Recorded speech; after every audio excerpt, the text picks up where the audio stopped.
आता पाहूया पवार विरुद्ध पवार वादासंदर्भातल्या टॉप 9 बातम्या।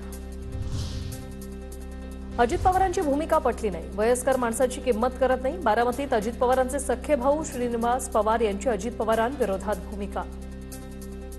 खासदारकी तरी आपण साहेबांच्या दिली पाहिजे, पण वयस्कर झालेल्या माणसाची किंमत करत नाही का तर पुढची 10 वर्ष आपल्याला दुसऱ्या माणसाकडून लाभ मिळणार आहे। त्याच्यासारखा नालायक माणूस नाही असं माझं वैयक्तिक म्हणणं आहे। श्रीनिवास काकांची भूमिका लोकांना पटणारी, पवार कुटुंबीय म्हणून सामान्य माणसांना पटणारी भूमिका। श्रीनिवास पवारांच्या व्हिडिओवर रोहित पवारांची प्रतिक्रिया। त्यामुळे त्यांनी भूमिका जी घेतली आहे मराठी माणूस म्हणून, पवार कुटुंबीय म्हणून त्यांनी जी भूमिका घेतली आहे ती सामान्य लोकांना पटणारी आहे। त्यांना श्रीनिवास पवारांना बारामती विधानसभेसाठी पुत्रमोह आला असेल। मिटकरीचा हल्लाबोल, युगेंद्र पवारांना उमेदवारी देऊन पवारांच्या आणखी जवळ जावं यासाठी वक्तव्य असंही केलं।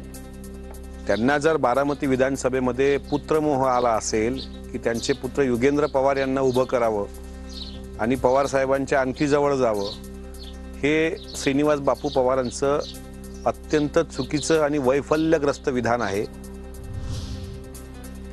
तर आपली ओळख शरद पवारांमुळेच आहे। आपल्या कुटुंबात असं केव्हाही घडलं नव्हतं। पवार कुटुंब वडीलधाऱ्या लोकांपासून सुरू होतं। शर्मिला पवारांचं अजित पवारांना उद्देशून वक्तव्य। आपल्या कुटुंबामध्ये कधी असं घडलं नव्हतं किंवा वडिलांना हा प्रश्न करण्याचा अर्थ आहे की तुम्ही माझ्यासाठी या आयुष्यामध्ये काय केलं, की शेवटी कुटुंब हे वरिष्ठांपासून सुरू होतं। शरद पवारांनी लोकशाहीचा खून केला, चंद्रकांत पाटील यांचं विधान। तर आमचं सोडा, सर्वसामान्य देखील तुमच्या बोलण्याला किंमत देत नाही, रोहित पवार यांचं वक्तव्य। दरम्यान रोहित पवारांनी मला शिकवू नये, चंद्रकांत पाटलांचा पलटवार। रोहितबाईंनी भविष्यातल्या काही गणिताच्या दृष्टीने मला आग्रह धरला की तू पुढे लढव। पुण्यामध्ये कोथरूड मतदारसंघाच्या सीमाही माहिती नसताना मी जिंकलो। रोहित पवारांनी मला शिकवू नये। अजित पवार गटाचे 12 ते 13 आमदार भाजपच्या चिन्हावर लढण्यास तयार। त्यांचं प्रतिनिधित्व मराठवाड्यातील नेते करत आहेत। रोहित पवारांचा भाजपवर निशाणा। तर रोहित पवारांमध्ये धाडस होतं तर ते बारामतीत का लढले नाही? रोहित पवार म्हणजे भविष्य सांगणारा पोपट। आशिष शेलार यांचा रोहित पवारांना टोला। भविष्याची सांगणारी पोपटपंचीची जागा रोहित पवार यांच्यासाठी जागा रिकामी आहे। त्यांनी नक्की यावं आणि असे भविष्य करावेत की जे कधीच सत्यात येणार नाही। रोहित पवार यांनी बारामतीत लढायचं धाडस का नाही केलं?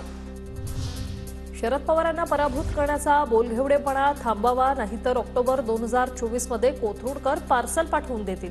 चंद्रकांत पाटलांच्या टीकेवर प्रशांत जगताप यांचं प्रत्युत्तर।